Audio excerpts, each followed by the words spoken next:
Queremos darles la bienvenida a una nueva edición del Foro Premium del Atlántico, organizado por la Fundación Diario de Avisos. Saludamos a los asistentes que nos acompañan en este espacio de evento Social Lab, también de la Fundación, a los espectadores que nos siguen a través de Atlántico Televisión, la primera cadena regional privada en Canarias, así como a los usuarios de la plataforma diariodeavisos.com. En esta ocasión tenemos el placer de contar con la intervención del doctor María Alonso Puig, miembro de la Harvard University Medical School, autor de numerosas publicaciones de gran éxito y una de las voces más influyentes y acreditadas del panorama internacional en cuanto al campo de la salud, la motivación, el liderazgo y la creatividad. Les adelantamos que nuestro invitado abordará un asunto de máximo interés para todos. ¿Qué debo hacer yo en mi vida cotidiana para estar mejor y ayudar a otros a estarlo? Tras la intervención del invitado, María Rosman, directora de Atlántico Televisión, y Juan Carlos Mateu, vicedirector de Diario de Avisos, dialogarán con nuestro invitado para ahondar en muchos de los temas que planteará a continuación y que seguramente captarán toda su atención en este encuentro.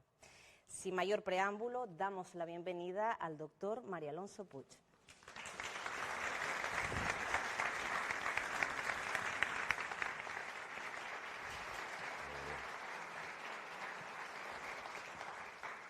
Buenos días, queridos amigos. ¿Cómo estáis? Yo os voy a decir cómo me siento. Me siento realmente afortunado. No son simples palabras, hablo desde el corazón, que creo que es el único sitio desde el que merece realmente la pena hablar. Me siento afortunado primero por el cariño excepcional con el que he sido recibido.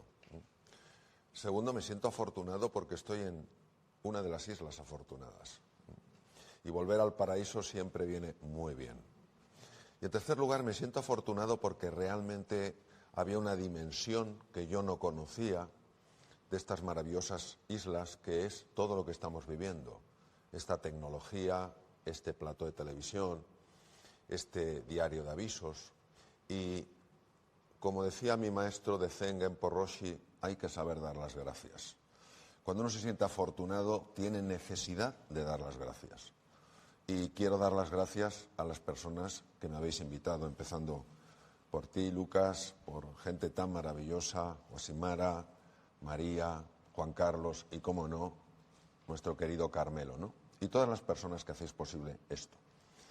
Mirad, una de las cosas que yo me planteo cuando me dan una oportunidad tan maravillosa como la que me estáis dando hoy es qué puedo hacer para ayudaros a descubrir todas las cosas que podéis hacer y que tal vez no estéis haciendo. Vivimos en un mundo, todos lo sabemos, tan disruptivo que ya no se habla de un mundo en cambio, sino de un cambio de mundo. Y ante estos cambios de mundo, el ser humano se queda completamente descolocado. Es como si nos hubieran quitado el suelo bajo los pies, no sabemos muy bien qué hacer. Y como decía, como era el título de un libro, la sensación es que todo se derrumba, ¿no? Se derrumban nuestras seguridades económicas, nuestras seguridades de salud, todo lo que es la geopolítica internacional, y tendemos a sentirnos muy pequeños, demasiado pequeños. De lo que voy a hablar no es ni mucho menos de un homenaje al ego, que importantes somos, sino todo lo contrario, de un reconocimiento de la grandeza que hay dentro de nosotros y que precisamente hay que tenerla presente en momentos como el actual. Momentos donde da la sensación que hablar de lo optimista, de lo positivo, de las cosas alegres de la vida, está fuera de lugar. Da la sensación que la persona que intenta transmitir optimismo, un poco de entusiasmo por la vida, un poco de gratitud, es una persona que no se ha enterado de cómo están las cosas. Es una persona que vive en otra realidad, está en lo que dicen los americanos denial, está negando una realidad. Y yo creo que lo que estamos negando no es que haya una realidad dura, que la hay. Lo que estamos negando es la posibilidad de transformar esa realidad. En una cena maravillosa que tuvimos ayer, donde nos reímos mucho y hablamos de cosas fascinantes, comentaba en una de las cosas que yo compartí con mis nuevos amigos, compartí algo que había ocurrido en España cuando perdió una isla que era Cuba. Pierde Cuba Y Cuba para España era algo de una importancia extrema. Es decir, te habían arrancado un miembro de tu cuerpo. Y lógicamente esto generó una tristeza que inundaba a todos los espacios. Todo el mundo estaba triste, tocaba estar triste, tocaba tener esa cara derrumbada, tener ese aspecto alicaído, ¿no? Y la generación del 98, que es la generación de la pérdida de Cuba, es una generación de escritores maravillosos y nadie les puede negar a estos escritores su talento formidable, pero tienen un pozo de tristeza. Lo que tocaba era estar triste. Y en aquel entorno, en aquel contexto tan duro para toda España, aparece en Valencia un pintor tremendamente disruptivo. Un pintor que no tenía miedo a la crítica. Un pintor que sabía lo que España necesitaba en ese momento. Y estaba dispuesto a ofrecerlo desde su pequeño espacio, desde su ciudad, con la voluntad de alegrar el ánimo de todos los españoles. Por eso se le llamó el pintor de la luz. En un momento de oscuridad, en un momento de tiniebla, en un momento de hundimiento nacional, aparecen unos cuadros llenos de luz, llenos de vitalidad, llenos de fuerza. Don Joaquín Sorolla fue durísimamente criticado por algunos de los miembros de la generación del 98, que cómo se atrevía a transmitir ese optimismo, que cómo era posible que mostrara ilusión y alegría, que eso ofendía al espíritu nacional. Me recuerda en un programa online que yo llevaba sobre la práctica de la quietud, no se podía en aquel momento tener encuentros presenciales, una mujer empezó a practicar esto que compartía, que todos conocéis como mindfulness. Y bueno, yo les daba una sesión de 2 horas o 4 horas dependiendo, pasaba un tiempo, teníamos una conversación de cómo esto lo habían incorporado en su día a día. Y esta mujer contó lo siguiente: fui a un funeral, se podía ir a funerales, lo que pasa es que iba todo el mundo con mascarilla. Fui a un funeral por la pérdida de un ser muy querido por mí. De alguna manera la práctica de esa quietud, la práctica de ese silencio interior, de ese volver a mi centro, me dio una paz y una serenidad que hasta a mí misma me sorprendieron. ¿Cómo podía estar yo tan serena cuando la pérdida era tan grande? Sentía el dolor, sentía la tristeza y a la vez sentía un bálsamo que de alguna manera dulcificaba ese dolor. Pero lo que más me sorprendió, dijo esta mujer, fue escuchar algún comentario por casualidad. No debía importarle tanto esa persona, si no estaría mucho más hundida. Entonces, ¿por qué os cuento esto? Os cuento esto porque lo fácil en estos momentos, en momentos de confusión, en momentos de irritación, en momentos de cambio tan profundo, lo fácil es tomar la posición de una víctima y anclarte en la queja, y anclarte en la protesta, y anclarte en la justificación. Mira, con la que está cayendo, mira, no sé qué tal cual. Y yo sé que eso es tentador, pero sí es tentador para todos, no para unos pocos, para todos. ¿Cuál es el problema? El problema ya lo definió muy bien Mahatma Gandhi, alma grande Gandhi. Dijo, cuando tú señalas a algo o a alguien con un dedo, hay 3 que te señalan a ti. Es decir, cuando tú dices, esto está destrozando mi vida, esto me está impidiendo ser feliz, porque esta incertidumbre, de repente una cosa sube, luego baja, no sé qué hacer, eso, que es tan obvio y que es lo que señala tu dedo, no debe evitar que 3 dedos te señalen a ti. Pero esto es muy importante. No te señalan a ti para culpabilizarte, no te señalan a ti para avergonzarte, no te señalan a ti para decir, mira, no, te señalan a ti para decirte, tú eres responsable. Y responsable hay que entenderlo como responsibility, es decir, no como culpabilidad, sino como capacidad de respuesta. Es decir, tú tienes una capacidad de responder ante lo que está pasando. Mirad, a mí me ha influido muchísimo la vida de una serie de personas, una serie de biografías que he conocido con cierto calado, con cierta hondura. Y una de esas biografías que más me ha impresionado es la de una niña que nace hace muchos años en Tuscumbia, en Alabama. Una niña que nace sin ningún tipo de problema físico, mental, nada. Pero a los 3 meses la vida le manda una prueba muy dura. No sabemos exactamente lo que fue, por lo que hizo en esta criatura debió ser una meningoencefalitis. La niña enferma y el resultado es que se queda ciega, muda y sorda. Y uno se pregunta, vamos a ver, una persona que ya no ve, ella tenía unos 16 meses de edad, una persona que ya no ve y que ha visto y ya no ve, una persona que ha oído y ya no oye nada, ha entrado en una cámara insonora, el mundo es una cámara insonora. Una niña que con 16 meses ya hablas, una niña ya dice palabras, ya no puede expresar nada, no puede decir papá, mamá, no puede decir nada. ¿Acaso una persona así no tiene todas las justificaciones del mundo para decir mi vida es una miseria y siempre lo será? Es más, la niña compró eso y los padres compraron eso. Cuando tú compras esto, solo queda algo, que es la lástima. Pobrecita, pobre de mí, pobre de nuestra hija. Los padres hicieron lo que pudieron intentando que aprendiera el lenguaje de los sordomudos a través del tacto, ya que ella era invidente. Pero la niña, en esta amargura, como ella le llamaba la noche oscura, en la que fue introducida por la vida, desarrolló una tremenda agresividad, una tremenda irritabilidad. Era conocido lo que hacían con algunos lingüistas que iban a enseñarle el lenguaje de los sordomudos, que guardaba ella agujas de ganchillo, empezaba a tocarles así, estos buenos profesores pensaban que estaba acariciándoles y lo que estaba era buscando un sitio que no estuviera protegido. Y una vez que localizaba, tenía una aguja de ganchillo, que sabéis que son así, y hacía zas, y se lo clavaba, con lo cual al poco tiempo nadie quería ir. Bien, esta era la situación, una situación desesperada, hasta que lo que es la vida, por eso me sorprende cuando hay personas que dicen que todo es casualidad.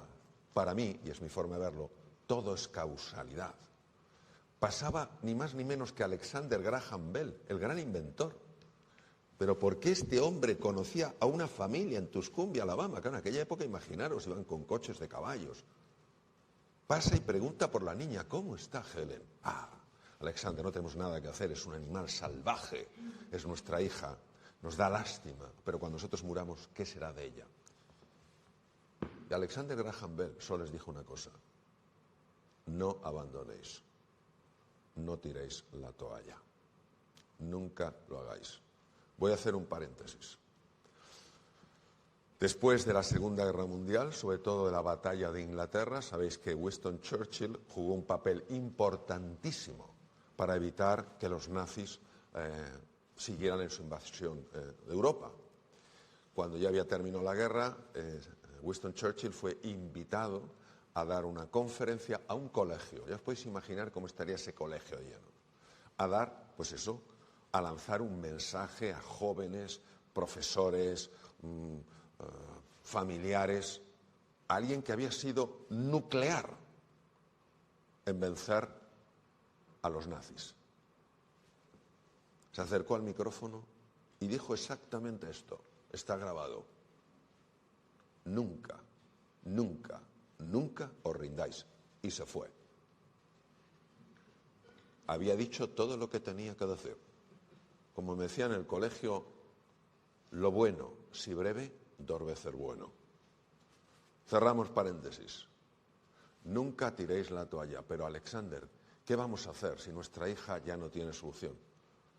Y él sugirió que llamaran a una persona que trabajaba en el Instituto Perkins para ciegos de Boston, una mujer que además tenía dificultades para ver, veía, pero tenía dificultades. Dice, traeros a esa mujer, porque no conozco a ninguna otra persona que sea capaz de despertar un alma dormida. Se llamaba Annie Sullivan. Annie Sullivan va desde Boston hasta Tuscumbia, en Alabama, y está con Helen Keller 10 años. Por supuesto, Helen la pinchó, Helen la mordió, pero ella aguantó. ¿Cuál no sería la transformación que tuvo lugar en esta niña invidente, muda, sorda, que fue la primera mujer en la historia que en el año 2008 se graduó con honores por la Universidad de Harvard. Hoy en día podéis ir a Radcliffe, está en Cambridge, Massachusetts, enfrente de Boston, y pasear por los jardines donde esta mujer paseó. ¿Y por qué os cuento esto? Porque la entrevistó un periodista, claro, una mujer con estas limitaciones. Y en aquella época, donde era tan difícil que una mujer pudiera acceder a estudios superiores, y máximo en una universidad de más prestigio en los Estados Unidos, pues claro, llamó la atención.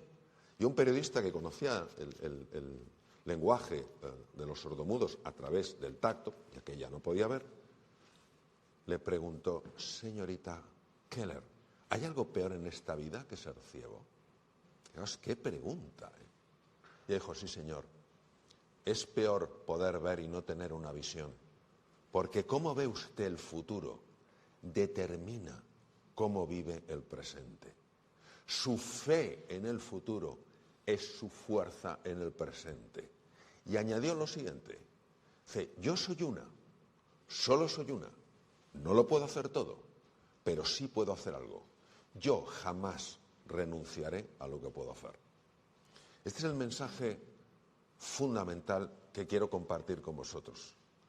Que cada uno de nosotros, donde esté, como esté, en lo que haga, en la medida de sus posibilidades, decida no tomar el papel de una víctima, que es el papel facilón, y tomar el papel de un actor, de una actriz. No estamos hablando del actor más importante, actriz más relevante.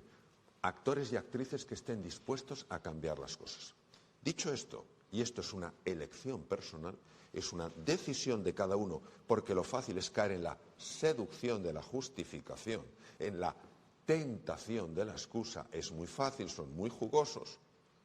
Cuando tú decides, no, yo ya no me voy a quejar, yo ya no me voy a fijar solo en lo que está mal, sé que hay cosas que están mal, yo voy a enfocar mi atención como si fuera un rayo láser en dónde quiero que estén las cosas. Y entonces la mente del ser humano, cuyo poder es difícil de describir, empezará a hacer que cosas sorprendentes sucedan. De hecho, esto ha sido revelado por gente de la talla de Albert Einstein, de Niels Bohr, de David Bohm, todos ellos de física, grandes profesionales de física cuántica, escritores, místicos, filósofos, montones de personas lo han visto, pero en un mundo que suele nutrirse de la queja, de la justificación, donde es más fácil tomar el papel de una víctima que el de un protagonista, muchas veces estas personas que ofrecen un mensaje tan disruptivo es mejor ignorarlas o incluso destruirlas. Pues Goethe dijo lo siguiente: a propósito de todas las iniciativas, hay una verdad elemental cuya ignorancia mata innumerables ideas y espléndidos planes. En el momento en el que uno se compromete de verdad, la providencia también lo hace. Toda clase de cosas comienzan a suceder, cosas que jamás habrían sucedido sin su previo compromiso. Todo un caudal de sucesos se pone en marcha con aquella decisión por medio de encuentros inesperados, recursos insospechados y ayuda material que nadie hubiera podido imaginar. Si sabes que puedes o crees que puedes, ponte en marcha, ponte en marcha. La audacia tiene poder y magia. Albert Einstein estudió este fenómeno, Albert Einstein es obviamente posterior a Goethe, y dijo lo siguiente: la separación que vemos entre el mundo interior y el mundo exterior es una pura alucinación de la consciencia. Es decir, si nosotros queremos tener un impacto positivo en el mundo, si no nos son indiferentes los demás, si no nos es indiferente la naturaleza, si no nos es indiferente, y la separación que vemos entre el mundo interior y el mundo exterior es una alucinación de la consciencia, quiere decir que si yo estoy bien por dentro, aunque no sea consciente de ello, algo en mi presencia va a irradiar una energía, llamémosle así, que va a hacer que el mundo exterior de alguna manera empiece a modificarse. Claro, esto supone tal nivel de empowerment, de empoderamiento en la persona, porque claro, cuando uno se tiene que nutrir de excusas, tiene también que considerarse sumamente pequeño, sumamente pequeña, para que esas excusas tengan un cierto peso. Entonces tienes que arrebatarte ese poder interior. En el momento en el que tú recuperas ese poder interior y te das cuenta de que cuando tú te mueves, el universo se mueve contigo, ya dices, oye, hay más cosas que puedo hacer. Entonces yo os voy a decir lo que se sabe desde la ciencia, desde la medicina, desde la neurociencia, desde la física y desde la metafísica, que nos ayuda a estar mejor. Y que si nosotros hacemos esto por las mañanas, empezamos a entrenarnos, a cambiar pequeños hábitos, a ilusionarnos con esa transformación, hasta nuestras propias células, y no hablo metafóricamente, hablo literalmente, van a empezar a cambiar. En el ser humano hay 3 dimensiones. A unos les parece mejor, a otros peor. Es innegable que existen esas 3 dimensiones, incluso desde el punto de vista científico. Una de ellas claramente se puede pesar y medir. Pertenece a lo que se llama la res extensa, como la definió René Descartes en el siglo XVII. Es el cuerpo. Todos tenemos un cuerpo. Y negar la existencia de un cuerpo, o querer destruir el cuerpo, o pensar que el cuerpo es un obstáculo, es un grave error que casi le lleva a Gautama Buda, al famoso Buda, a la muerte, porque inicialmente consideró que el cuerpo era la cárcel del alma, un poco en la línea de Platón, de hecho son más o menos de la misma época. El cuerpo es fundamental para que tú estés bien e irradies eso. Hablaremos del cuerpo. Hay 2 elementos que pertenecen a la res cogitans de Descartes, lo que no se puede pesar ni medir, y no por eso deja de existir. Hay ondas de radio, ondas de televisión, no las vemos, pero no por ello dejan de existir. Y dentro de la res cogitans hay 2 dimensiones, la dimensión mental y la dimensión espiritual. Cuando nosotros entretejemos, entrelazamos la dimensión física con la dimensión mental y la espiritual, el resultado es un ser humano. Tú quitas el cuerpo a un ser humano y no es un ser humano. Tú le quitas la mente a un ser humano y no es un ser humano. Le quitas el espíritu a un ser humano y no es un ser humano. Es como un tapiz hecho de 3 hilos. Quitas uno de los hilos y ya no puedes reconocer la figura en el tapiz. Entonces os voy a decir de forma muy sencilla y conectada con lo que hemos visto, qué necesitamos hacer a nivel corporal, a nivel mental y a nivel espiritual para generar las condiciones internas que nos ayuden a salir de víctima a protagonista, entendiendo no como tributo al ego, sino como personas capaces de influir para la mejora de la sociedad. ¿Qué podemos hacer en estas 3 dimensiones?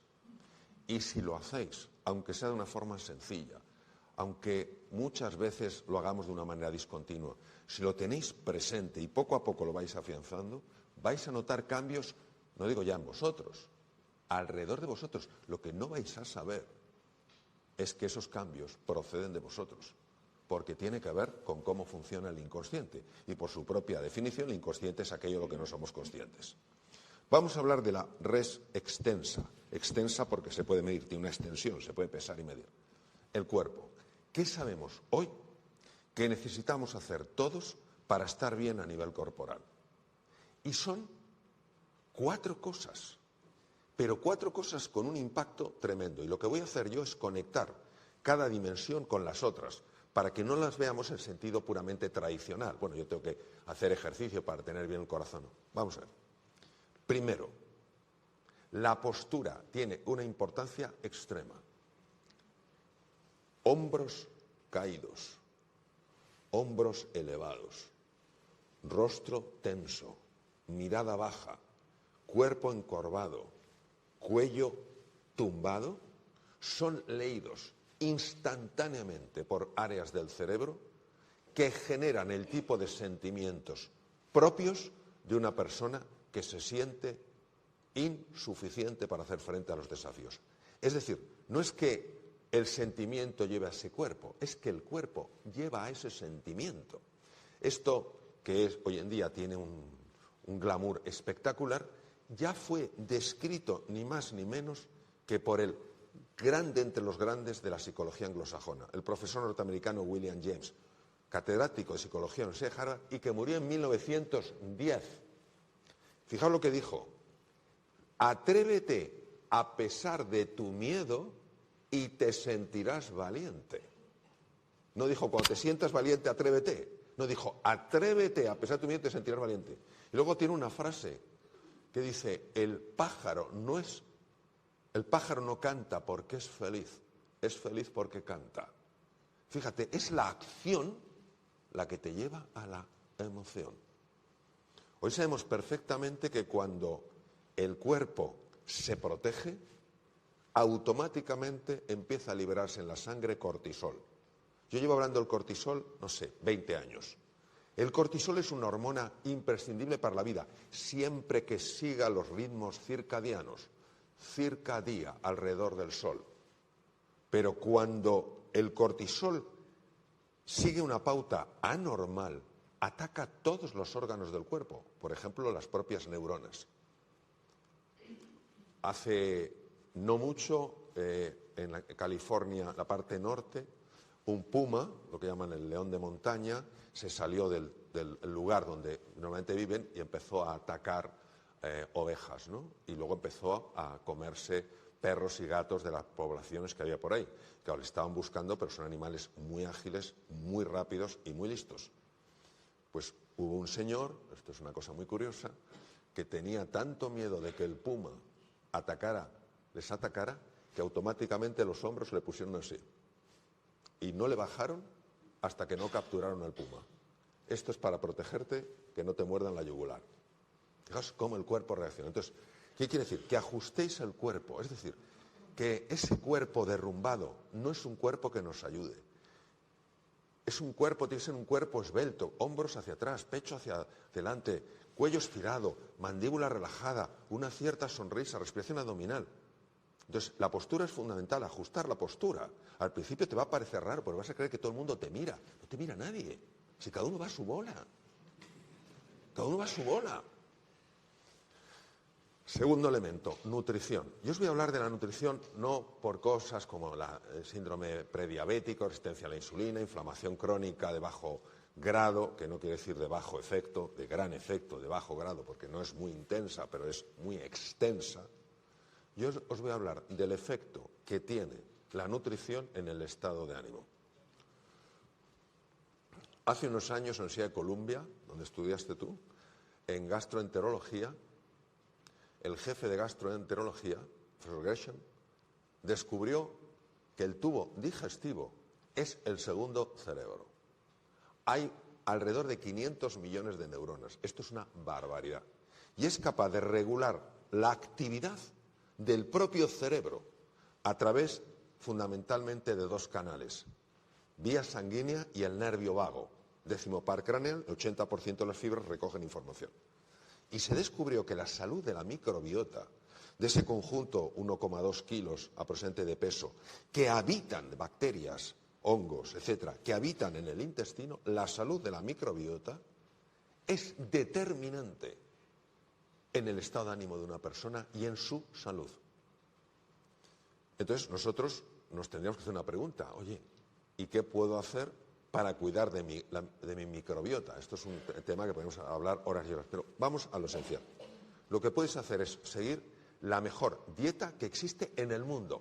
Es tan buena que en la Escuela de Salud Pública más relevante del mundo, antes se llamaba la Escuela de Salud Pública de Harvard, ahora se llama Escuela Chang, que está en Boston, en la parte de Harvard, la dieta que se enseña a los que van a ser los líderes de la salud mundial es la dieta mediterránea, que no la sigue ni el tato. Yo una vez en Colombia dije, no la sigue ni el tato, y una persona me preguntó, ¿quién es el tato?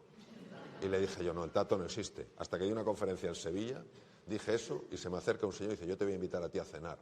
Digo, ¿por qué? Dice, porque me has nombrado. Digo, ¿a ti? Dice, sí, soy el tato. Es un exmatador y resulta que tiene un pariente muy lejano que también era el tato. Digo, encima, yo diciendo que no hay, y hay dos, ¿no? Entonces, la dieta mediterránea es fundamental para la microbiota. ¿Y qué tiene? Una abundancia de vegetales y una tremenda limitación de azúcar. Tremenda limitación de azúcar. Entonces, esto ni mucho menos va en contra de los postres, va en contra del consumo excesivo de azúcar. Y según la OMS, tan criticada en muchos aspectos, es aproximadamente 36 gramos al día. Mirad algunos envases de cosas y una cosa que a lo mejor te parece que es eso, tiene 40 gramos. Tenemos que tener ojo con esto. Nutrición. Tercer elemento es el ejercicio físico. Yo no os voy a hablar del ejercicio físico porque sea bueno para el corazón. Yo os voy a hablar del ejercicio físico porque cambia el estado de ánimo. ¿Y cómo es posible que el ejercicio físico pueda cambiar el estado de ánimo? Pero los que hacen o hacemos ejercicio físico sabemos que es así. Porque cuando tú haces ejercicio físico pasan cosas en el cerebro. El cerebro empieza a liberar lo que se llama BDNF, Brain Derived Neurotrophic Factor, factor derivado del cerebro. Y eso favorece que se formen nuevas neuronas a partir de células madre y nuevas conexiones. Fijaros lo que es eso. Moviendo el cuerpo estás cambiando la citoarquitectura del cerebro. Porque durante el ejercicio físico liberas IGF, factor proinsulínico, que está demostrado que reduce las posibilidades de padecer un Alzheimer.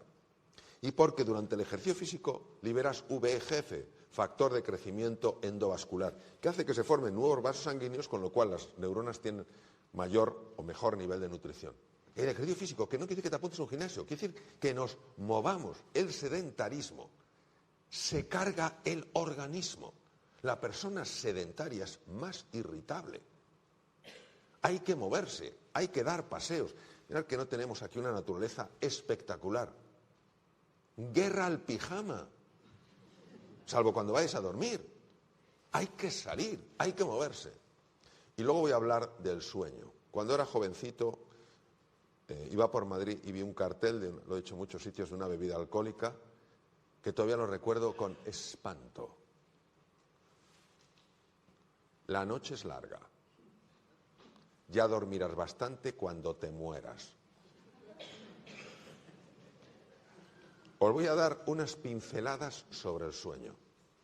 Número 1, todos tenemos que dormir mínimo 7 horas. Solo hay un 2% que se salva. Y lo sé porque estuve con el máximo experto en el mundo. Yo estaba en un hospital, estaba enfrente, el Peter Ben Brigham, el jefe de neurofisiología, catedrático en la Universidad de Neurofisiología. 98% de las personas tenemos que dormir mínimo 7 horas. Yo sé que hay momentos cuando tienes niños pequeñitos, en fin, los médicos que os voy a contar, urgencias, cirugía, bien, pero en general. Porque durante el sueño pasan cositas. Primera cosita que pasa, se abre el sistema linfático, no linfático, que todos conocemos, sino linfático. Fue descubierto en 2015 en los Estados Unidos, sistema linfático propio del cerebro para eliminar sustancias tóxicas cuya acumulación favorecen enfermedades degenerativas como el Parkinson o el Alzheimer. Toma ya, y es durante el sueño. Durante el sueño se libera melatonina. La melatonina mucha gente cree que es solo para quedarte dormidito. No, la melatonina activa por la noche los genes PER1, PER2 y PER3, los cuales evitan que haya mutaciones cancerosas. Durante el sueño el sistema parasimpático, el sistema de recuperación del cuerpo, se activa, con lo cual los tejidos mejoran. Se libera hormona del crecimiento. Claro, dicen, oye, yo ya no voy a seguir creciendo. No, no, pero es que la hormona de crecimiento no solo sirve para crecer cuando eres un niño, la hormona de crecimiento sirve para reparar los tejidos.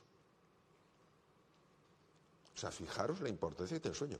Yo a veces lo digo, vamos a ver, la evolución, vamos a pensar en términos darwinianos, la evolución. ¿Consideramos que es inteligente o no es inteligente? Y todo el mundo dirá, pues sí, es inteligente. Pero claro, de aparecer una célula en el océano a lo que vemos ahora, la belleza de los animales, los seres humanos, tiene que ser inteligente. Bien. A la evolución, ¿qué le interesan? 3 cositas, solo 3. Primero, que comas para que no te mueras de hambre. Número 2, que puedas correr, que puedas escapar si hay un depredador. Y tercero, que te reproduzcas. Si la naturaleza es inteligente, ¿cómo nos va a dejar 8 horas sin tener capacidad de comer? Porque estoy por ver a alguien que esté dormido y esté comiendo. Número 2, nos deja 8 horas sin capacidad de escapar. Estoy por ver a alguien que esté durmiendo y esté escapando. Y desde luego hay que ser un verdadero campeón para estar durmiendo y estar reproduciéndose. Eso no existe. Luego quiere decir que es imprescindible. Por tanto, postura, nutrición, alimentación y descanso. Cerramos la res extensa. Y esto lo podemos hacer todos, aunque sea darse un paseíto de 5 minutos y afecta a tu estado de ánimo, aunque sea en un momento determinado decir, no, hoy tengo que comer más vegetales. Hoy tengo que hacer tal. Hoy no puedo seguir viendo tablets o móviles de emisión de luz azul porque va a interferir por la noche en la liberación de melatonina. Y poquito a poco vas ganando terreno. La libertad, queridos, es una conquista diaria, ¿vale? Entonces, poco a poco vas introduciendo hábitos, no con ese espíritu de perfección, sino de mejora continua. Entonces, cerramos la parte de la res extensa, la que se puede medir, los procesos corporales. Y nos vamos a la res cogitans, la parte mental y la parte espiritual. Parte mental. Lo voy a hacer muy fácil para que lo entendáis. 2 circuitos en el cerebro. Red neuronal por defecto, red ejecutiva central. Red neuronal por defecto.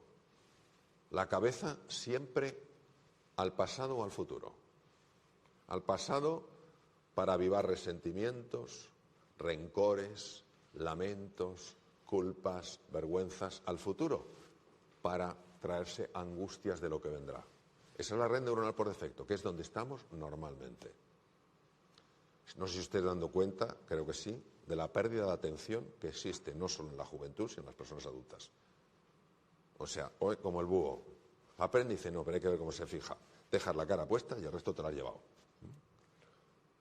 Por eso es tan importante activar la otra red, la red ejecutiva central, estar en el aquí y en la ahora. Que estás con tus hijos, no pensando en el trabajo. Oye, Mario, es que no puedo evitar pensar en el trabajo, ya lo sé. Lo que sí puedes hacer es tomar responsabilidad y volver a tus hijos. Y conforme más vuelvas al presente, más desarrollarás el músculo de la atención, que además tiene determinadas estructuras cerebrales asociadas a ese músculo, ¿no? Y es un entrenamiento constante. Pero es que lo que se ha demostrado es que la red ejecutiva central, la que te permite estar en el aquí y en el ahora, lo que hace es que captas mucho mejor los datos que están sucediendo porque estás más atento, estás más atenta, procesas mejor la información. Pero es que además mejora la salud. La mente que divaga es una mente infeliz. La mente centrada es mucho más feliz. Por eso la práctica del mindfulness es una práctica que se está extendiendo tanto en colegios, en universidades, en centros de salud, en hospitales, en universidades, en centros de investigación, por ejemplo, en Silicon Valley, etcétera, etcétera, en todas partes. ¿Por qué? Porque si no estás atento, si no estás presente, estás ausente. Y si estás ausente y eres incapaz de leer el presente, ¿cómo te vas a preparar para el futuro? Cerramos de manera resumida la parte res cogitans que corresponde a la mente y ahora nos vamos a la dimensión espiritual que tampoco se puede pesar ni medir. ¿Esto en qué consiste? Consiste en ser capaz de incluir a la otra persona en tu vida, a que no te sean indiferentes los sentimientos de los demás, a que no te sea indiferente su estado de ánimo, a que no pensemos solo y únicamente en nosotros. Cuando somos conscientes de que nuestra mejora va a ayudar a otras personas a mejorar, ¿puede haber un propósito más bonito en la vida? ¿Cómo podemos nutrir esa dimensión espiritual? Ha sido muy investigado, por ejemplo, ni más ni menos que por la Clínica Mayo en Rochester, considerada todavía la mejor clínica del mundo, en un sitio inhóspito, en Minnesota. Bien, primero, la gratitud.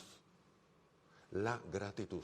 Recuerdo en un documental en el que participé que llegamos a un sitio y a la hora de la cena pedí un entrecot, me lo trajeron y estaba un poco duro y dije, esta carne está dura. Y el director del documental, que ha estado en muchos países muy complicados del mundo, me miró y me dijo con enorme cariño, dijo, Mario, no hay carne dura, hay falta de hambre. Aquello que para mí era un problema hubiera sido el sueño para el 90% de la población mundial. Pues saber agradecer. Nuestro ego hace que nos fijemos en lo que nos falta, no en todo lo que tenemos. Y esto es importantísimo, la gratitud. La Clínica Mayo ha estudiado mucho el efecto de la gratitud en el cuerpo. Y es espectacular. Es decir, acuéstate agradeciendo algo. Seguro que hay algo en tu vida que puedes agradecer. Y despiértate agradeciéndote algo. Tengo un amigo que tiene una fundación en una isla en África, donde mueren paludismo, sida, etcétera. Y a este hombre le descolocaba verles tan contentos. Y un día uno de ellos le dijo: oye, dime una cosa, me tenéis descolocado. Os levantéis por la mañana y os veo súper contentos con esa alegría. No lo entiendo, si aquí morís como chinches. Y este le dijo: Juanjo, es que para nosotros, cada día que nos levantamos y hemos sobrevivido es un triunfo. Nosotros nos hemos acostumbrado a que esto es lo normal, no lo es. Gratitud. Segundo, cordialidad, ser una persona cordial. ¿Cuánto hace la cordialidad? Llegar a un sitio y que te traten con un poco de amabilidad. A lo mejor no te van a poder resolver tu problema, pero sí vas a reconocer que existe esa disposición real a ayudarte a resolverlo. En lugar de esa indiferencia de su problema, a mí me trae al pairo. Tercer lugar, compasión. Compasión, ¿por qué? Porque todo el mundo lleva sus heridas. Eso no quiere decir que esas heridas no tengan sus consecuencias cuando llevan a actos inapropiados, pero quiere decir que es más importante que ver la mancha, ver la herida. Porque si ves la mancha, si ves la herida y no te es indiferente, por lo menos intentarás no ampliar la herida. Es la empatía y la compasión. El contacto con la naturaleza. Una de las razones por las que tratamos tan mal la naturaleza es porque nos vemos separados de ella. Es como si un árbol se creyera separado del bosque. ¿Sabéis que hay árboles sanos que alimentan a través de hongos a los árboles enfermos? Imaginaros un árbol que no, yo me las basto por mí mismo. No, tú dependes de la salud del bosque. Entonces, ese contacto con la naturaleza. Y luego, muy importante también, ese saberse rendir a que todos necesitamos ayuda, que no es motivo de vergüenza pedir ayuda y dejarse ayudar.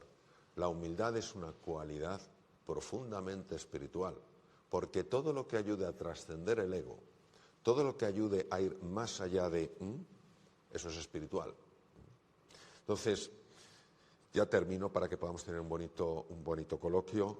Lo que os quiero decir es esto: si cuidamos estas dimensiones a nivel de la res extensa, de la parte corporal, física, fisiológica, anatómica, metabólica, si vamos trabajando este estar en el aquí y en el ahora, cada día tiene su afán.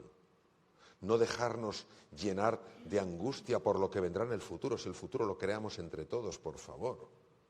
Ni dejarnos abrumar por los errores del pasado, ¿quién nos los ha cometido? Y si ponemos en nuestra vida esta cordialidad, esta gratitud, esta empatía, esta compasión, esta capacidad de perdón y este contacto con la naturaleza, nosotros en ese momento ya hemos abandonado el papel de víctima, hemos tomado el papel de protagonista de una nueva historia. De una historia que sin duda, a medida que se vaya desplegando, hará que este mundo del que previamente solo nos quejábamos, se convierta en un mundo que todos celebremos. Muchas gracias, queridos.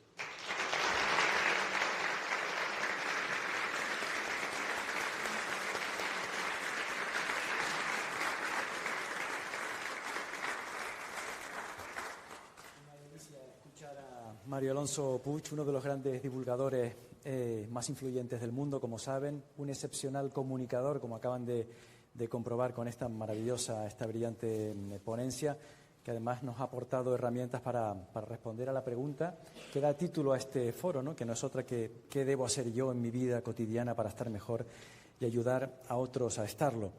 Una cuestión en la que seguiremos profundizando en estos próximos minutos con María Rosman, nuestra compañera María Rosman.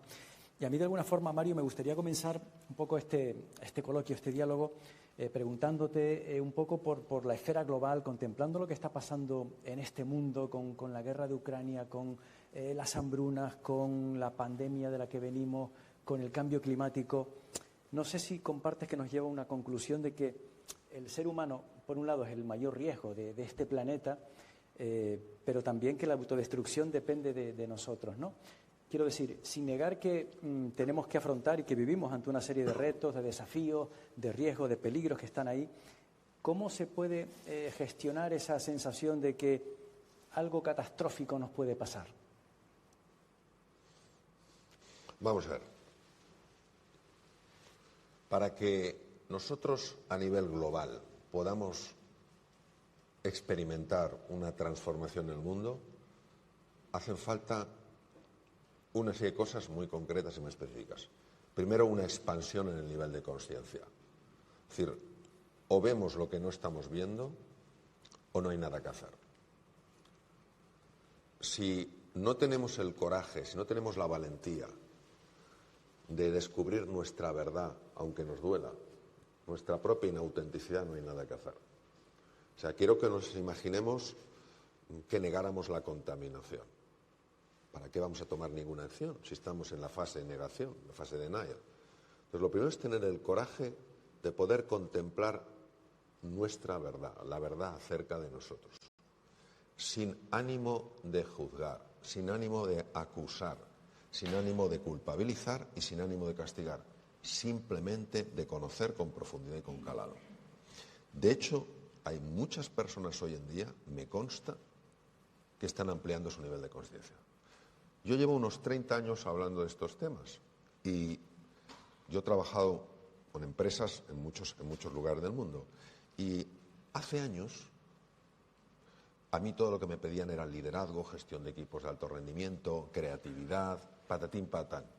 Y yo intentaba colar, como fuera, temas de bienestar, temas de felicidad, y no tenían demasiada receptividad, porque todavía no conectaban los resultados de la empresa con el bienestar de las personas, por sorprendente que parezca. Hoy en día, el 95% de lo que me piden las empresas, a nivel global hablo, son cómo mejorar el bienestar de su gente. ¿Cuál es la diferencia? Una expansión del nivel de conciencia.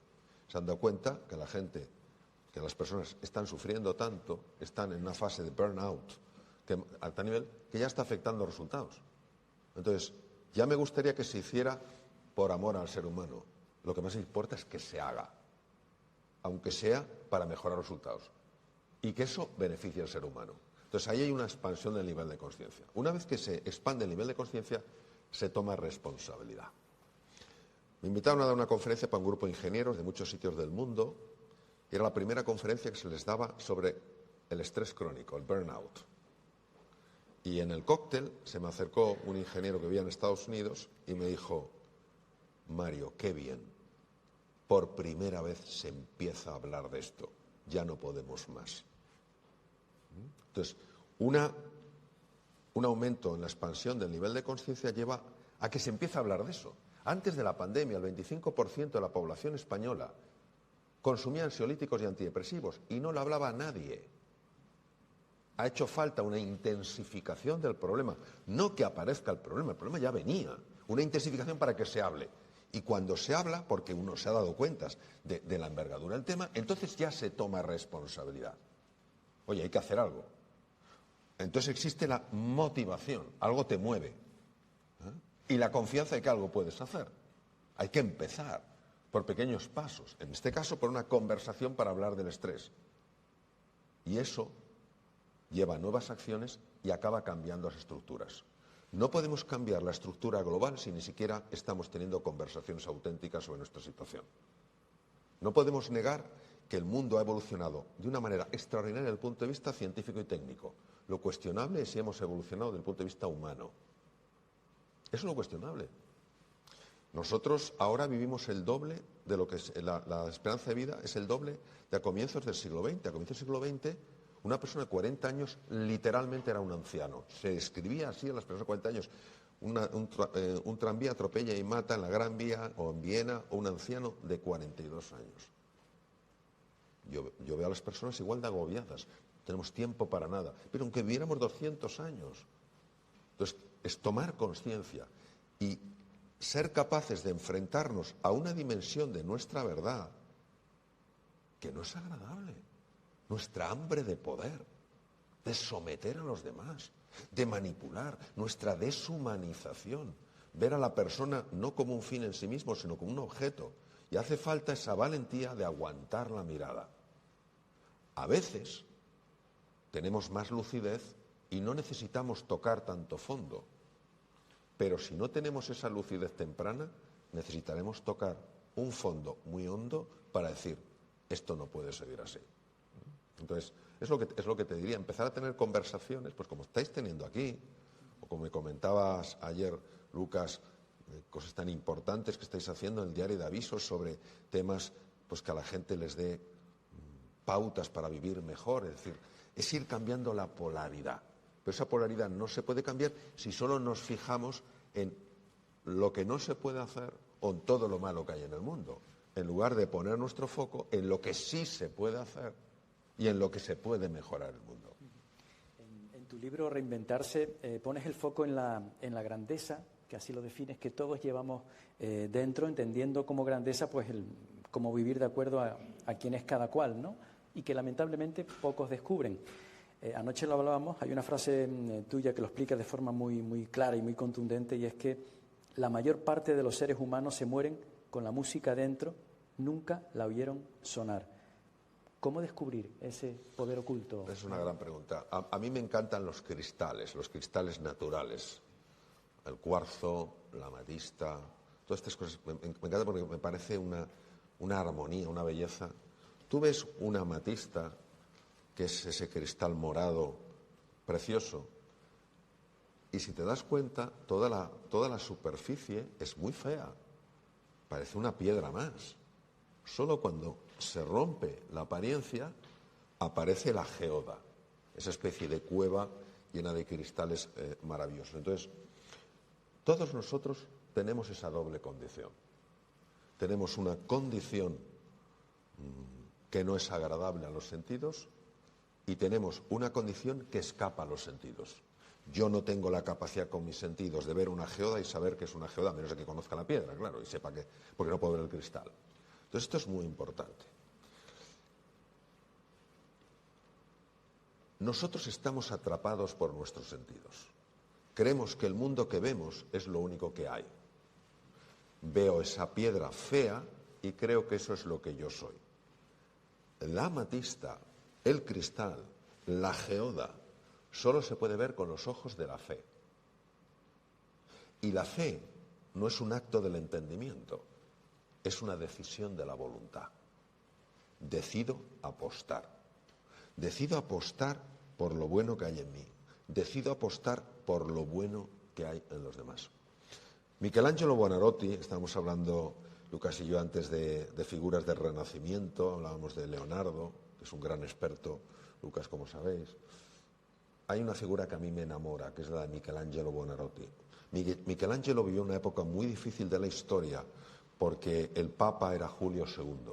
Julio II había tenido un temperamento de bigotes y le obligó literalmente a pintar la Capilla Sixtina, ya que Michelangelo era escultor. A pesar de eso, en fin, lo que hizo es indescriptible por su belleza. Algunos de los peores bloques de Carrara, las canteras de Carrara todavía se pueden visitar, el mármol blanco más espectacular del mundo, algunos peores bloques le caían a Michelangelo, porque no tenía ese favor, y él nunca se enfadaba. Y claro, me miraban y decían, pero mira la grieta, mira la mancha.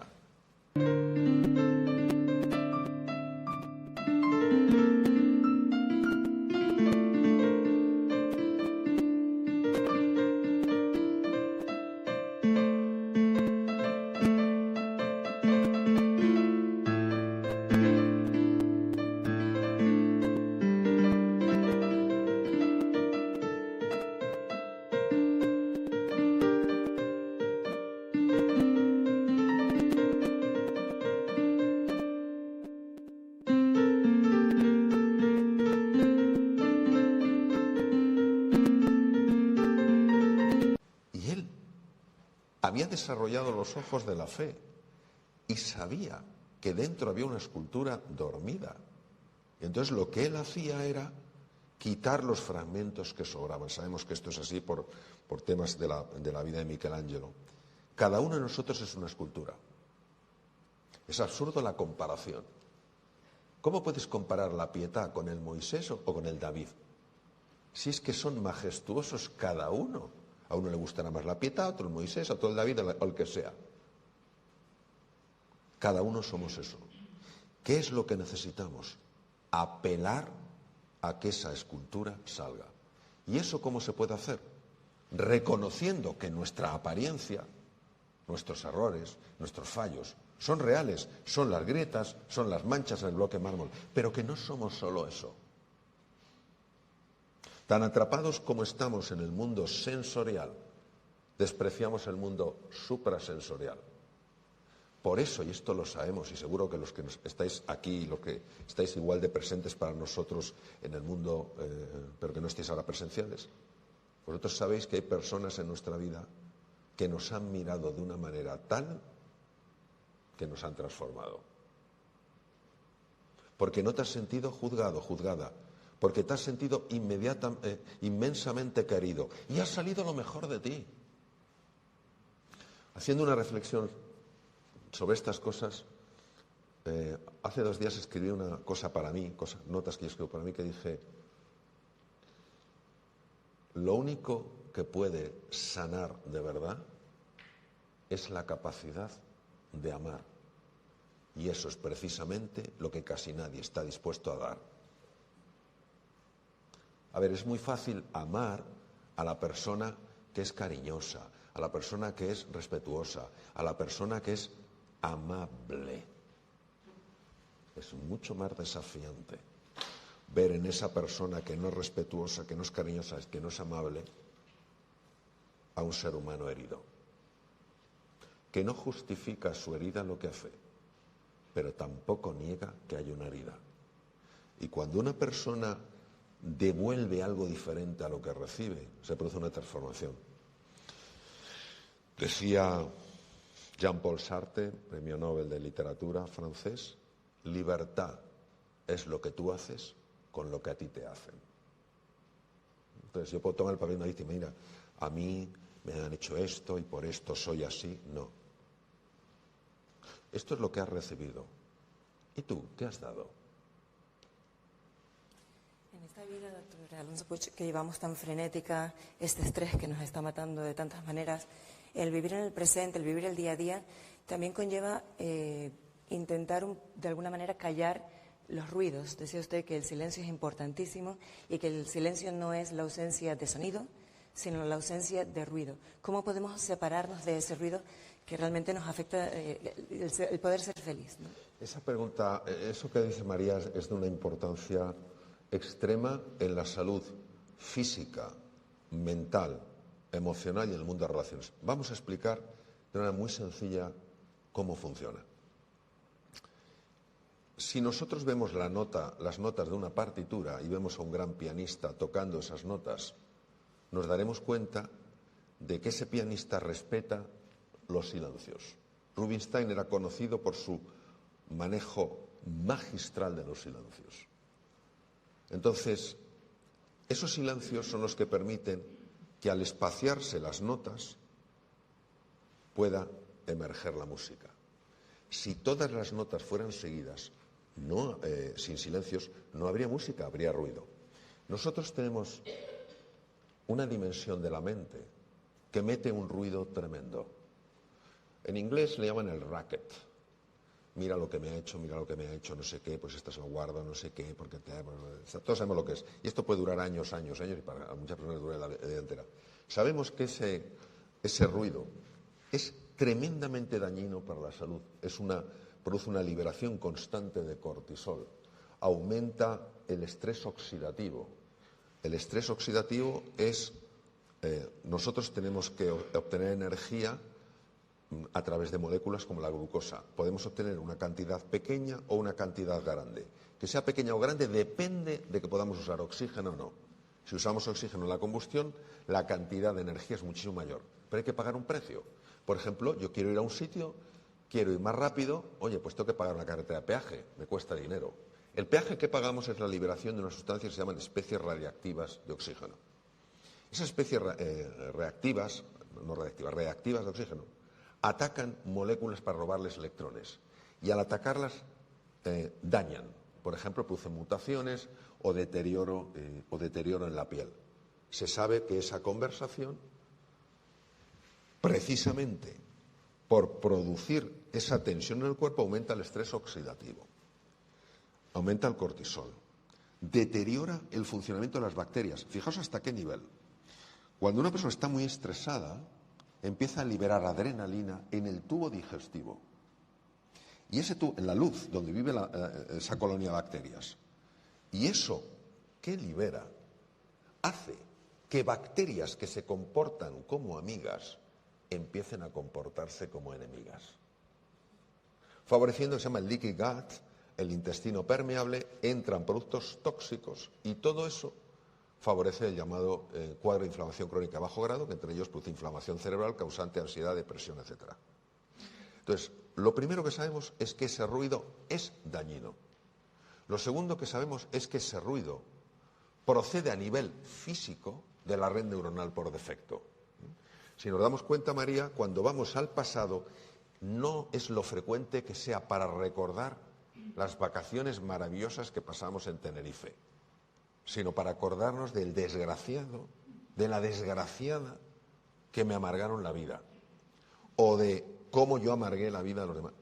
Cuando vamos al futuro, que pocas personas están pintando un futuro ilusionante, la mayor parte es un futuro angustioso, la que nos viene encima. Entonces, todo eso forma parte de ese ruido mental. Y la ansiedad y la depresión emergen de ahí. De hecho, el propio Freud decía, la depresión es la agresión vuelta contra uno mismo. No le hicieron ni caso en aquella época, pero bueno, mira que era profundo lo que decía. Entonces, quiere decir que si nosotros queremos estar mejor, hemos de abrir ese espacio entre las notas. Esas notas en el ser humano se llaman pensamientos. Y la mayor parte de los pensamientos que producimos son pensamientos disfuncionales. La Universidad de Harvard ha estudiado mucho el fenómeno de las emociones y la salud y dicen que el 80% de las consultas a médicos generales por enfermedades reales tienen como unos elementos causantes la disfunción emocional, la envidia, los celos, el miedo, la ansiedad, la angustia, la sensación de impotencia, la desesperanza. Todo eso. Luego, si nosotros queremos experimentar música en lugar de ruido, no hay que eliminar esos pensamientos, no hay que eliminar las notas. Pues entonces vamos todos a vivir una cueva en los Himalayas y nos olvidamos del mundo. Eso no es. Tenemos que aprender a espaciarlos. Es decir, yo estoy hablando contigo ahora y estoy hablando con Juan Carlos. Y se me cuela un pensamiento y dices, ¿qué comeré hoy? Yo no me tengo que enfadar. Yo tengo que tener cuidado de que no me arrastre. Porque como me arrastre el pensamiento, ya no estoy contigo y con Juan Carlos. Entonces, en ese momento, yo me doy cuenta y sin enfadarme, eso sí, con decisión y con disciplina, yo vuelvo. Cada vez que estoy haciendo eso, el espacio que se va abriendo entre los pensamientos es mayor. Y hay personas que me han preguntado, oye, pero...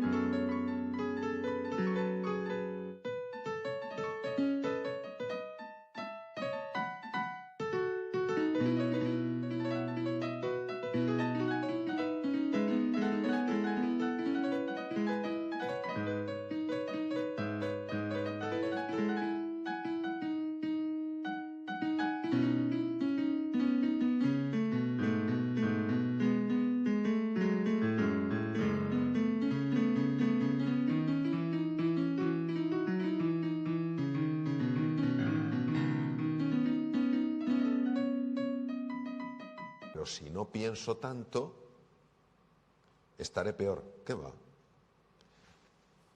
Si yo estoy escuchándoos y a la vez estoy pensando, no os estoy escuchando. Cuando tú sustituyes el pensamiento por la observación, por la conciencia, estás en otro nivel. No podemos hacer eso sin espacio. Entonces llega un momento en el que solo entran algunos pensamientos y fundamentalmente tú, al estar observando, ya sabes lo que tienes que hacer porque te recibes mucha más información. Por eso la práctica del mindfulness, fíjate, el primero en el mundo que lo trajo no fue Jon Kabat-Zinn, fue el doctor Herbert Benson, y lo sé porque él estaba en el hospital enfrente, el mío. Él estaba en el Deaconess y yo estaba en uno que se llama el Beth Israel. Entonces, este hombre estaba angustiado con la hipertensión arterial de sus enfermos y no conseguía controlarla con medicación.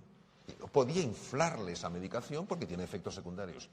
Y escuchó, leyó, estamos hablando de hace muchos años, hace más de 30 años, que los monjes budistas tenían un sistema para calmar la mente. En Occidente esto era imposible. Y él, como científico, fue un proceso complicadísimo, se fue a Dharamsala, en el norte de la India, donde vivía la comunidad budista después de la invasión por China, del Tíbet.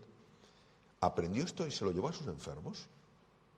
Y sus enfermos empezaron a mejorar de la hipertensión arterial. Yo estando, en una época estuve en trasplante hepático en el Deaconess, bajé a su despacho, pues sabía que estaba él ahí, Mario y tal.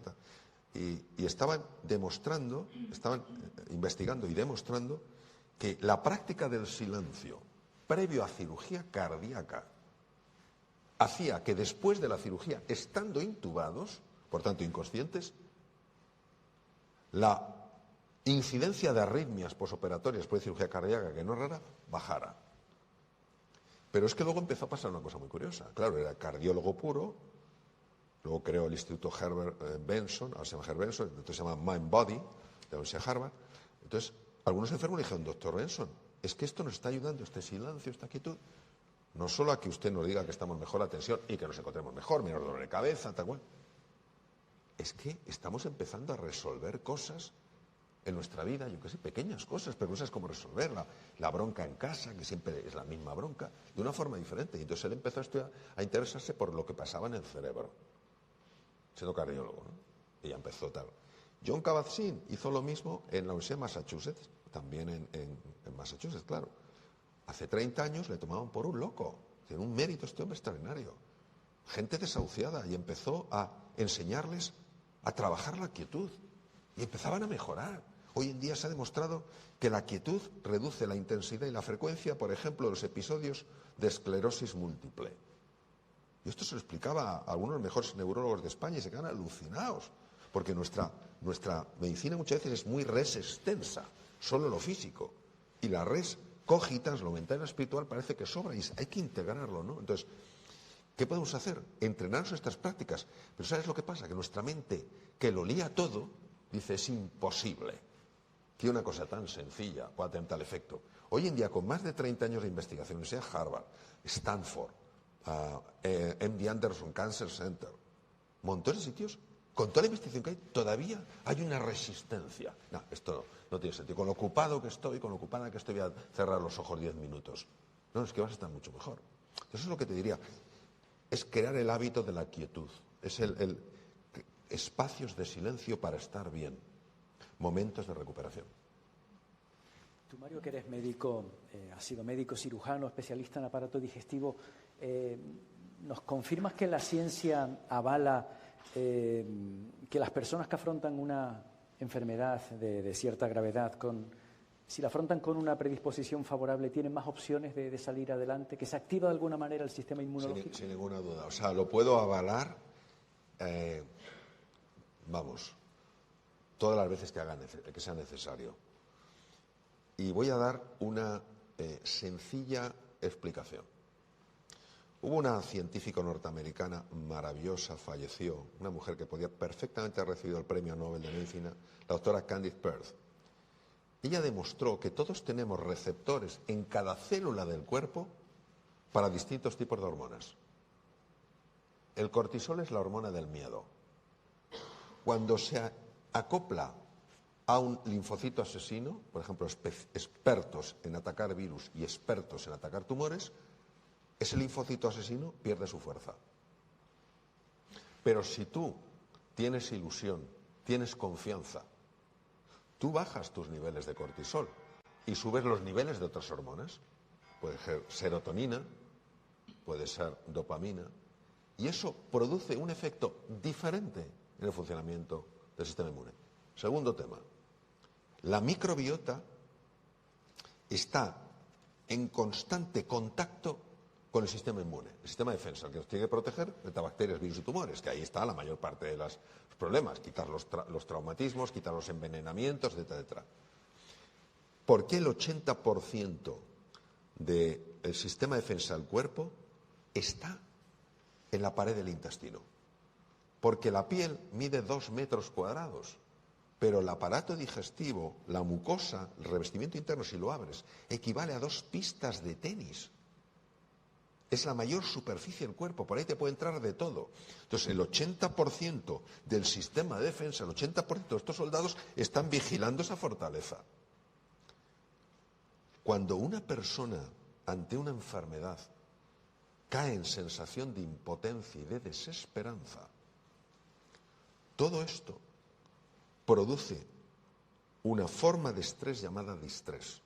Daña la microbiota.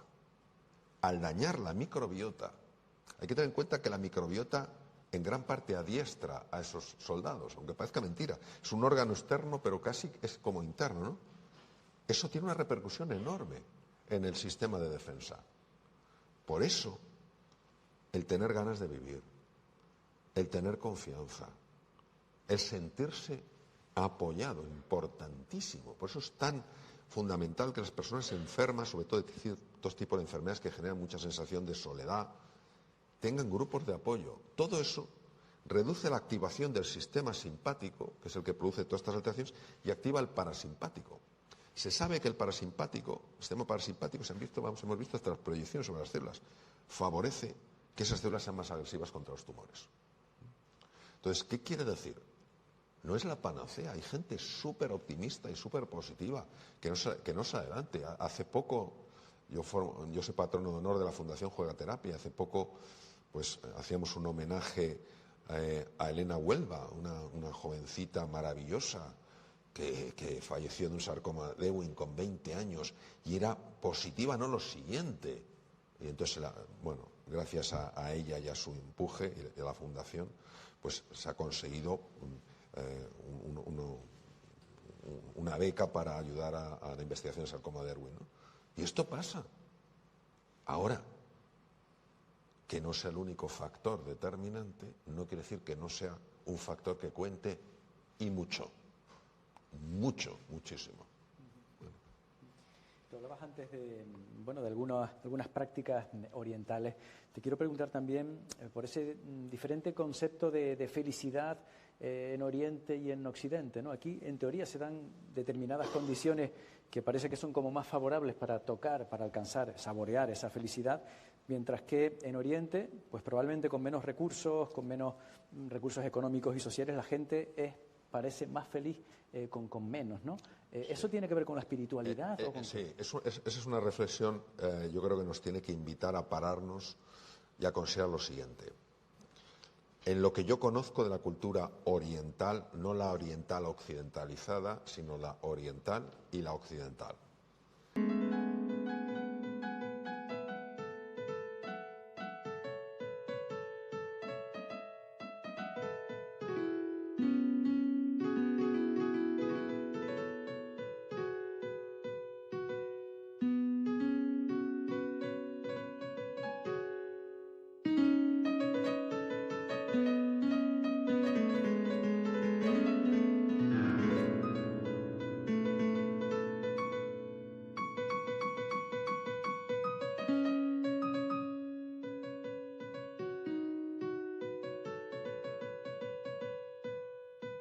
La cultura occidental, para mí, comete un grave error, que es equiparar la felicidad con el tener. Mientras que la cultura tradicional oriental, la felicidad la conecta con el ser. Nosotros podemos tener cosas agradables a los sentidos, y eso pertenece al mundo del tener. Pero a mí eso no me gusta llamarlo felicidad, me gusta llamarlo bienestar. Te da una vida más cómoda. Mientras que para los orientales, en la filosofía oriental, y también incluso en la filosofía sapiencial occidental, la felicidad tiene que ver con el ser. Yo suelo poner un ejemplo muy básico, pero que mucha gente lo entiende muy bien. A mí me encanta el jamón ibérico. Me encanta. Y hay de esos jamones que tú te lo comes y se te saltan las lágrimas. Y eso es bienestar subjetivo. Pero yo, cuando me regalan, gente es cariñosísima, me suelen regalar jamón en Navidad, lo que sea, que me lo mandan cortadito, pues lo distribuimos en casa y le toca, pues tocamos el mismo número de sobres. Yo guardo los míos, no me los como. Y cuando se lo han comido todos, digo, oye, vamos a merendar un poquito de jamón. No, si es que ya no hemos comido. No, pero yo tengo. No, papá, es para ti. Es que yo soy feliz cuando lo comparto con ellos. Lo otro, si me lo como yo, eso es el bienestar subjetivo. Me colma los sentidos. Cuando yo lo comparto, me colma el corazón. Entonces, no podemos confundirlo, no son incompatibles. Claro que tenemos que tener un nivel de bienestar subjetivo. Eso es importantísimo. ¿Por qué? Porque tenemos una res extensa, un cuerpo, y nos gusta estar calentitos, nos gusta comer, nos gusta beber, nos gusta viajar con cierta comodidad, pero eso no es todo. Entonces, el cuerpo va mucho más con el tener y la mente y el espíritu va más con el ser. Tremendamente entrelazados. Lo que no debemos es confundirlo. Por eso hay muchas personas que, obsesionadas con el tener, llegan al final de su vida y dicen, me equivoqué. Entonces, hay que buscar ese equilibrio donde es lógico que quieras tener un bienestar, no lo confundamos con que eso es la felicidad. Hablaba usted antes también de esa conciencia colectiva. Ponía el ejemplo de los árboles enfermos que ayudan a los árboles, al revés, los sábanos ayudan a los árboles enfermos. ¿Existe esa conciencia colectiva en los seres humanos también? ¿Estamos conectados de alguna manera todos en otro plano, en el plano? Sí. ¿De qué manera influye? ¿Cómo hay un efecto mariposa de alguna manera? Sí. Esto, María, nos invita a elevarnos de plano, es decir, salir del plano físico y entrar en el plano metafísico. Cuando entramos en el plano metafísico, la mecánica newtoniana o la física newtoniana no nos sirve, porque la física newtoniana está diseñada para el plano físico. Solo nos sirve la física cuántica, porque la física cuántica es el plano metafísico de la física. Entonces, cuando entramos en ese plano, no está María, no está Juan Carlos, no está Lucas, no estáis vosotros, no está Mario. Somos uno en el plano metafísico. ¿Qué quiere decir? Que en el plano físico da la sensación de que lo que me pasa a mí no le impacta al resto. Si incluimos el plano metafísico como parte de una realidad, sin excluir la otra, claro que la física newtoniana tiene su validez en el plano físico, pero no sirve en el metafísico. Si incluimos el plano metafísico, te das cuenta de que tus pensamientos, lo que tú irradias o lo que proyectas, está teniendo un impacto en los demás. Una de las personas que lo intuyó rápidamente fue Carl Gustav Jung, el gran psiquiatra suizo. Jung hablaba del inconsciente colectivo. Si entendemos la vida de Jung, Jung fue un verdadero adelantado a su época. Me suena como algunos de vosotros aquí, adelantados a su época y tremendamente incomprendidos, incluso por el propio Freud, ¿no? Jung pasó tiempo con tribus en África, con tribus en Australia y con tribus en los Estados Unidos, con tribus nativas americanas. E intuyó este concepto, la conexión de las mentes a través de lo que llamaba el inconsciente colectivo. Yo he practicado una meditación en Bután que se llama Metta, sobre el amor, se llama Love and Kindness Meditation en inglés, sobre el amor, y nos consta que pensar y querer el bien para personas que están a distancia puede tener un impacto independientemente de la distancia.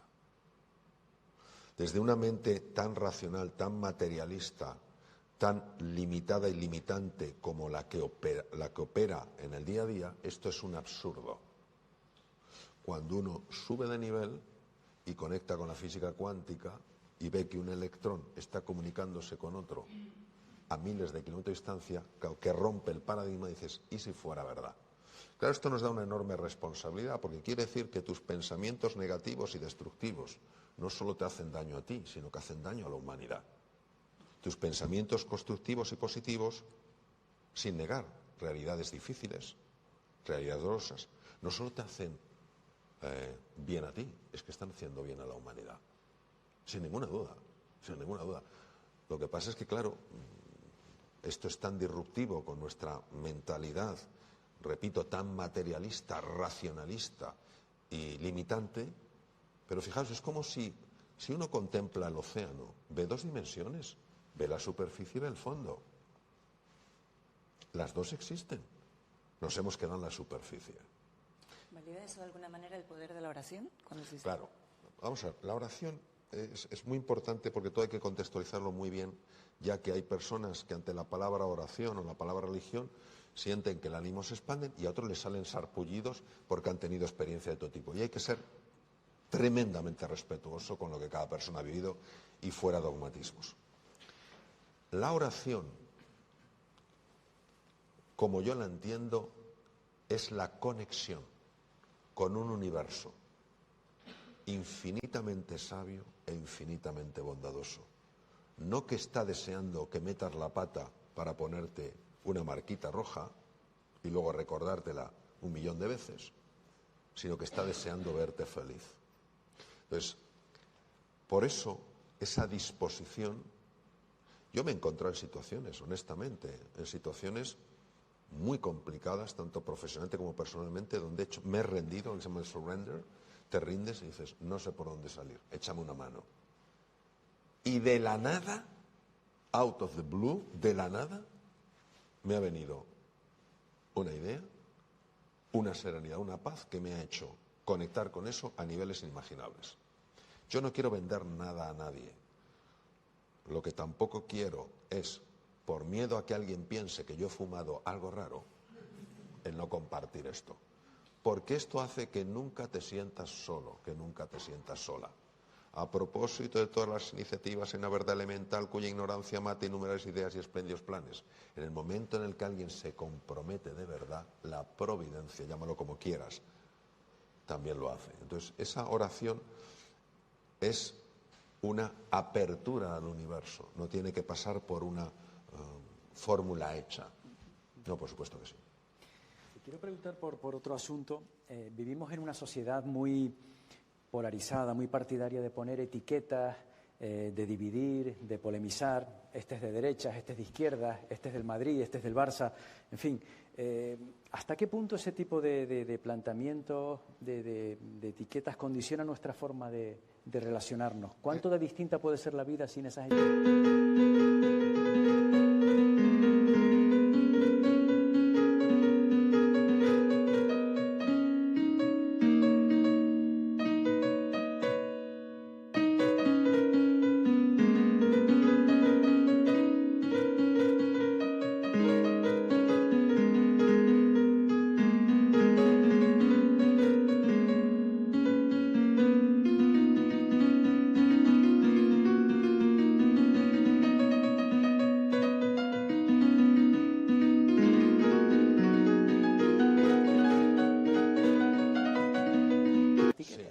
Mirad, en la época de la pandemia, la época más dura en España, se construyó un hospital en Madrid, que es el Hospital Zendal, en IFEMA.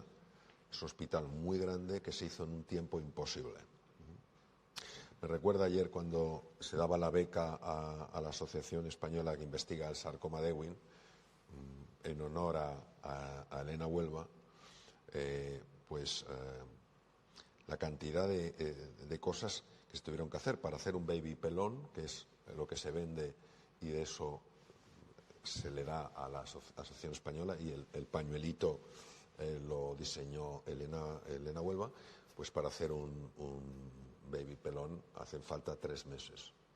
Sabían que ella estaba a punto de fallecer y que quería tener su baby pelón. Lo hicieron en 3 días. ¿Vale? Entonces, ¿por qué os cuento esto? Porque el Hospital Zendal era imposible de hacerlo en el tiempo que se necesitaba, y sin embargo se hizo. Yo tuve la fortuna de conocer una vez que se hizo el hospital, conocer al director general de IFEMA, el que se encargó de toda la logística, y al responsable médico que se encargó de toda la parte médica, porque había que hacer tuberías, no sé qué, oxígeno, eso, la parte logística y la parte médica, da igual. Y me comentaron que allí había gente de todos los partidos políticos ayudando, que todos a una Fuenteovejuna, que todos se olvidaron de lo que les separaba y se enfocaron en lo que los unía. Yo creo que en una época como la actual, en la que hacemos frente a tantos desafíos, necesitamos personas que nos unan, no personas que nos separen. O sea, todos vamos a encontrar en el otro cosas que no nos gustan. ¿Por qué no nos enfocamos en lo que sí nos gusta? ¿Por qué no nos enfocamos en las cosas favorables? ¿Por qué no nos enfocamos en lo que nos conecta? Entonces, lo que necesitamos son personas que unan, no personas que separen, no personas que digan, mira lo malo que haces, mira lo malo que haces, sino, oye, esta persona igual que tú quiere ser feliz y sufrir menos. Vamos a usar la inteligencia colaborativa para que eso suceda. Entonces, por eso la cooperación es la gran solución. Y todo lo que fomente la rivalidad, eso no va a llevar a ningún sitio.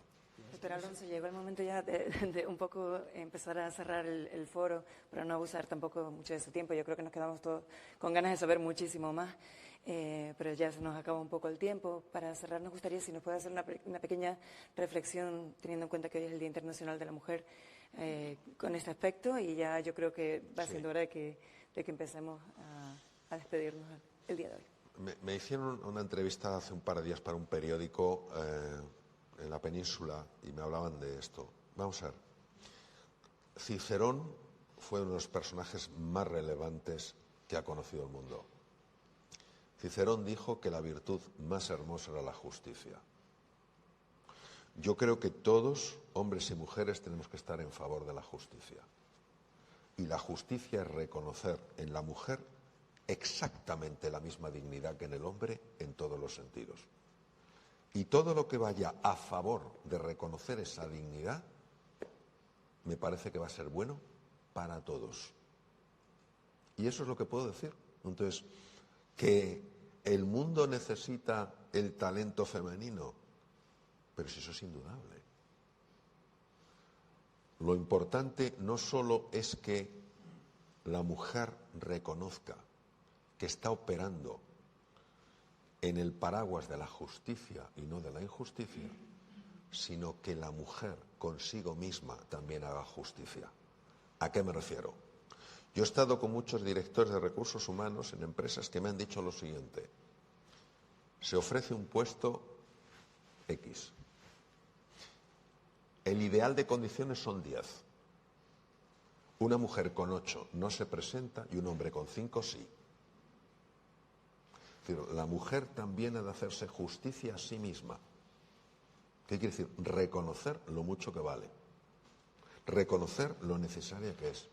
Reconocer todo lo que pueda aportar.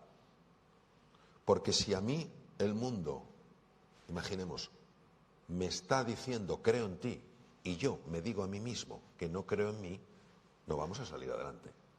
Entonces esa justicia es un reconocimiento de la grandeza y de la dignidad que en este caso, en tu pregunta, María, tiene la mujer y que es indiscutible.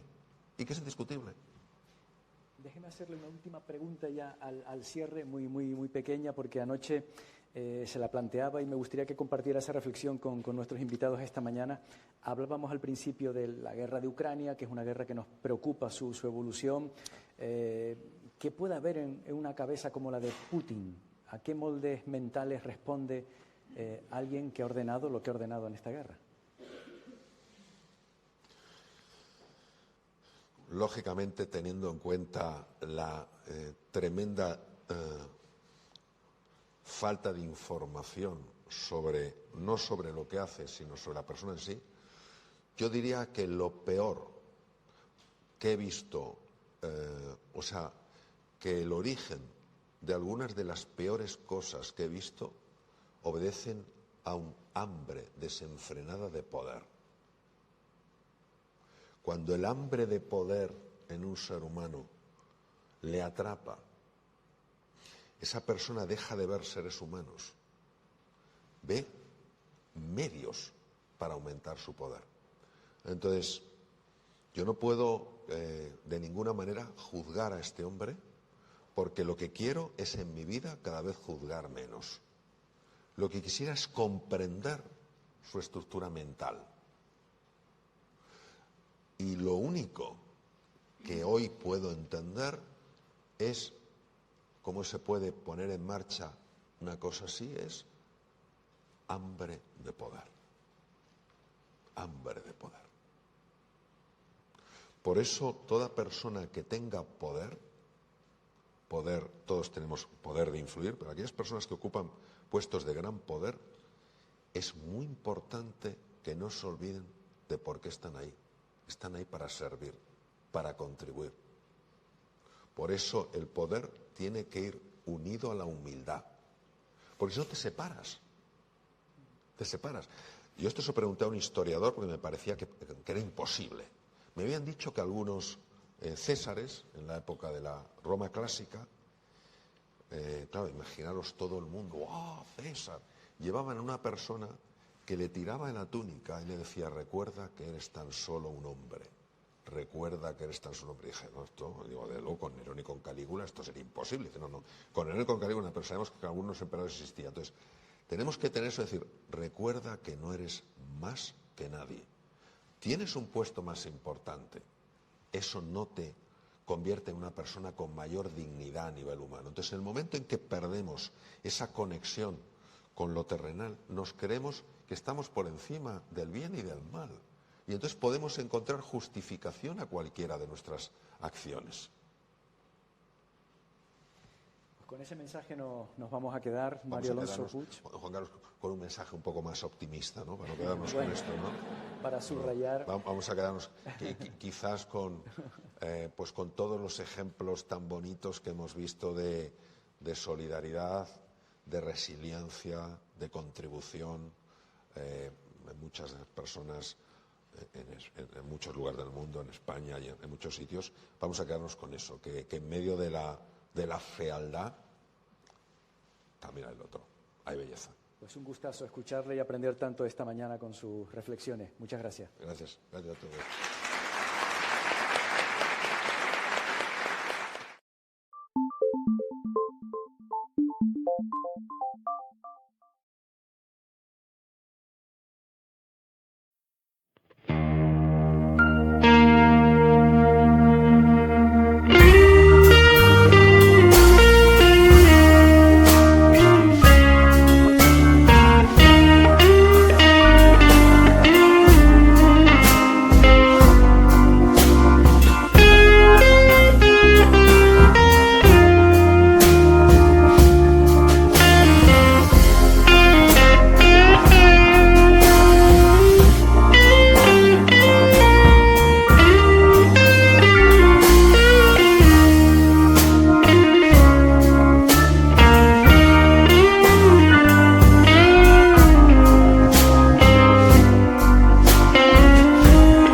Thank